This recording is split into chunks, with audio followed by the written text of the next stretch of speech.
On tape, Michael Jackson is a man full of contradictions. I pray when I see something that's totally magnificent. How could you not see that and go, wow, and think of God? Reflective and grateful at times. So self-absorbed and brazen at others that he sounds almost delusional about his power.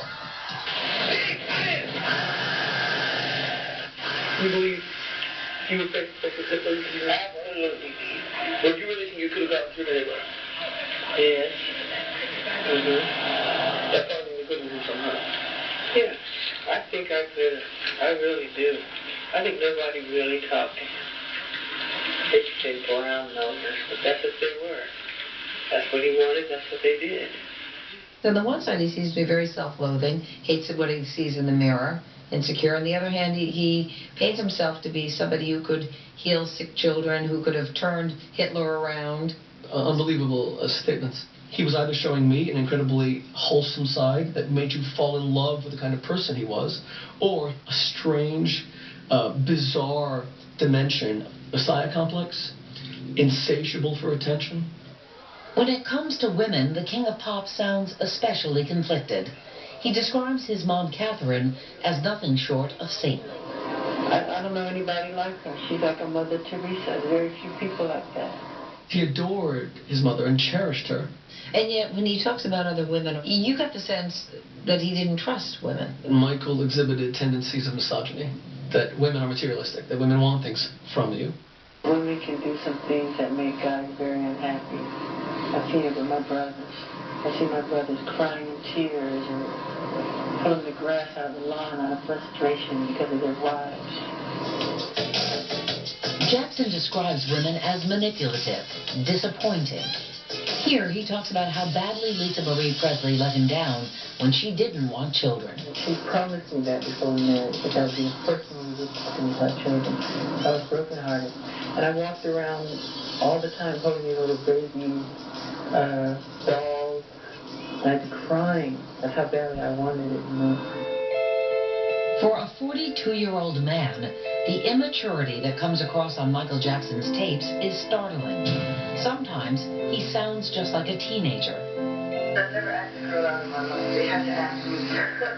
Really? Yes, I can't ask her.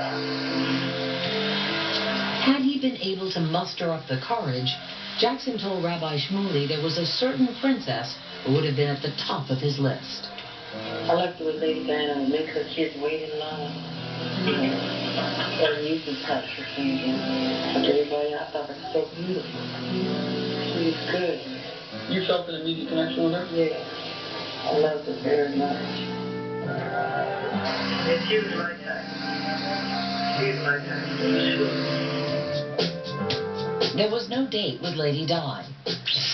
But romance was definitely in the air when the King of Pop stepped out with other high-profile celebs. Tatum O'Neal was his first girlfriend. When I held Tatum's hand, I was like, it was a magical thing. It was better than kissing her, better than anything. I remember we went to this club. I don't go to clubs. It was called The Rock. We were watching the band. I was sitting there, and underneath the table, she was holding my hand. I was like melting. She held her hand, and you felt, wow, like fireworks going out. The song Pretty Young Thing could easily have been inspired by his affection for Brooke Shields. That was one of the love of my life. I think she loved me because I loved her, you know. And we dated a lot. We went out a lot. Her pictures are all over my wall, my mirror, everything. And I went to the Academy Awards, they Diana Ross. And this girl walked up to me and said, "Hi, I'm Brooke Shields." I said, "No." And she goes, "Are you going to the after party?" I go, "Yeah." She goes, "Good, I'll see you at the party." I'm like, oh my God! And she knows she's all over my room. So we get to the after party. She comes up to me, she goes, "Will you dance with me?" I'm like, "Yes, I would dance with you." Man, we changed numbers, and I was up all night singing, spinning around in my room, so happy, you know. It was great. At Jackson's memorial service, Shields would reflect tearfully on their tender bond. When we were together, we were two little kids having fun. Did you get the feeling talking to him that he ever got beyond sort of that adolescent approach to romance, the kind of giggly, almost kid-like? For me, it was actually something, it was a blessing to see such a famous man saying that holding hands was suddenly so special. But if you ask me in general, do I think that there was an adolescent quality to Michael? Of course. It's a quality that made for an odd match, with one star who wasn't the least bit shy about doing the asking out. I asked him out to dinner. I said, my treat, I'll drive, just you and me. Jackson was all smiles in the car, but on these tapes, he reveals that the material girl's saucy ways felt more than a little dangerous.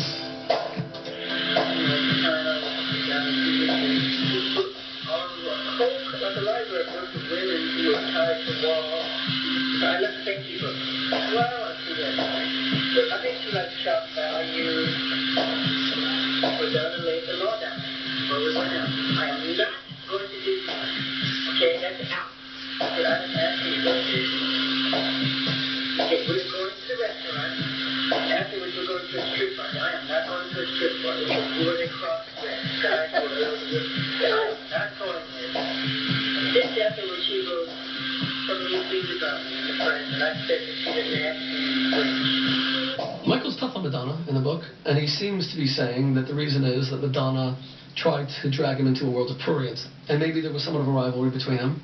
Whether it was a true rivalry or not, Jackson does paint Madonna as envious when he talks about jealousy in Hollywood. They admire you and know you're wonderful and great, but they're jealous because they wish they were in your place, wish they were in your shoes. And M is one of them. Madonna. She's not a nice. She isn't kind. Absolutely. She's a woman, and I think that's what bothers her.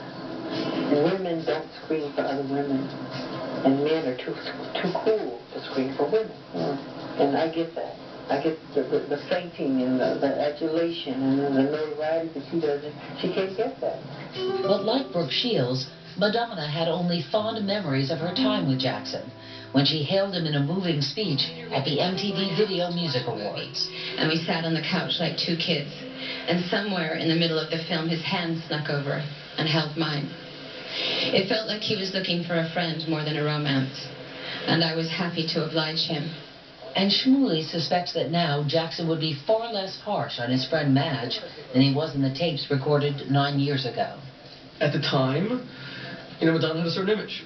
She has changed that image substantially. And Michael used to speculate that as a mother, she would change. And he probably would agree with that today. One thing was clear, though. To the rabbi, Jackson seemed incapable of sustaining any meaningful relationship with a woman. And with no adult love in his life, was the writing on the wall. Coming up. Where's the children? I think she was dead. Did he choose it? What the rabbi thought when he heard Michael was gone. My first reaction was, you stupid, stupid man, how could you do this?